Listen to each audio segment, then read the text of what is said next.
Myself, I am Madhumita, currently working as a lecturer at CSE department in Shriram Engineering College. So today we shall see about forms in Angular. So first of all, what are forms? So we in day-to-day life we will be seeing many other forms like login form, registration form, feedback form, etc. So in Angular, so we'll be having two types of forms, that is template driven form and reactive form. So form means just we'll be collecting the data and we'll be validating, right? So you can see in real world forms like, so whenever you are entering a mobile number, so it will ask for only the numbers, not text, like that. So this is what validation means. So Angular forms are used to collect and validate and process the user input, so such as name, email, password, etc. So today we are going to see template driven forms.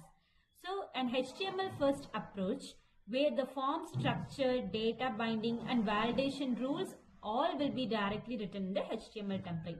So here I have created template driven form.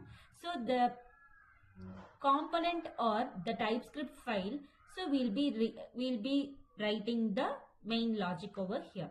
So the forms module. Speaking about the template driven form, we'll be importing forms module. So whenever we are creating an Angular project, in the import statement you should add the forms module, so which will enable us to use the template driven forms. So after that, in the import section you have to use the forms module. So after that, in the component.ts, so we all know it is a logical area where the TypeScript file is logic area where we'll be defining variables, functions, etc. So here I have kept the name is equal to empty bracket. So this will be the empty value initially. So the submit form is a function. So it will give an alert, form submitted successfully, and the name will be fetched. So the HTML file. So whenever we are creating a component in Angular, we'll be having four types of files: the HTML, the TypeScript, the CSS and the spec.ts. So the HTML part is the web page structure we'll be displaying, and the CSS is the styling part. The TypeScript file is the logic over here, and the spec.ts file is nothing but it is an Angular unit testing part, so which will be used by the testers. So we no need to worry about that. So here in this form, I have initially opened a form tag in HTML we'll be using to create the form. And what about the ng submit?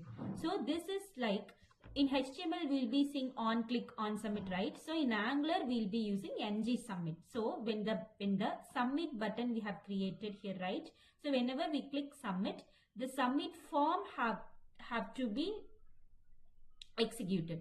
So the submit form of method we have written in the TypeScript file. Okay. So the next, the input tag. So normally in HTML the input tag, the type equal to text is the what type of input it is, and the name is the HTML attribute. So the next is the ng model. It is nothing but the two-way data binding. So whatever input we are writing here equal to name we have given. So whatever input we are giving in the text box, it will be stored in this name equal to variable. So whenever I have entered the name like A or B, ABC, so it will be replaced in this place, name equal to ABC. Okay, the next part. So the placeholder is nothing but the input.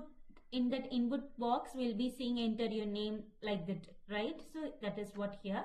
So then required is a validation we are using, and at last the button we will be creating, the type is submit and the name is submit button. So the form tag is closed. So this is what will be, it is a basic, just I have kept one input here over here.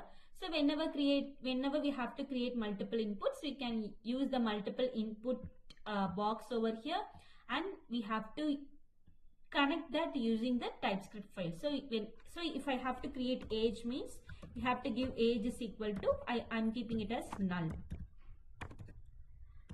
Okay, so in that HTML component, so same, we have to create an input,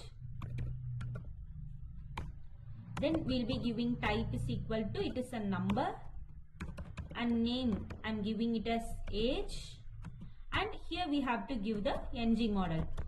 So the name have to displayed over the placeholder and required details. So then how to run this Angular application? So now we are moving into the directory. Now I am in my lesson 2 folder. So inside that I have created a template driven form project.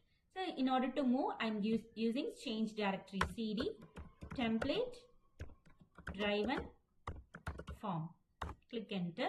So in order to run it, I'm using ngserve, so which is a command for running the Angular application. So the Angular application will be running in a port 4200. It takes time to run, so just wait a minute.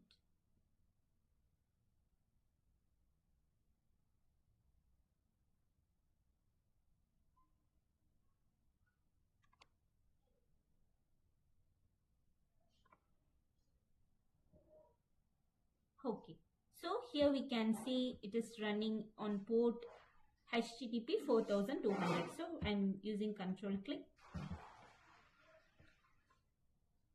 Okay, so we have got enter your name, enter your age and a submit button. So I'm entering my name and I'm entering some age data like 20. So when I click on submit, so here we can see form submitted successfully. So with name, okay. So I'm clicking on OK. So this is how Angular forms will be working. I hope you have understood. Okay.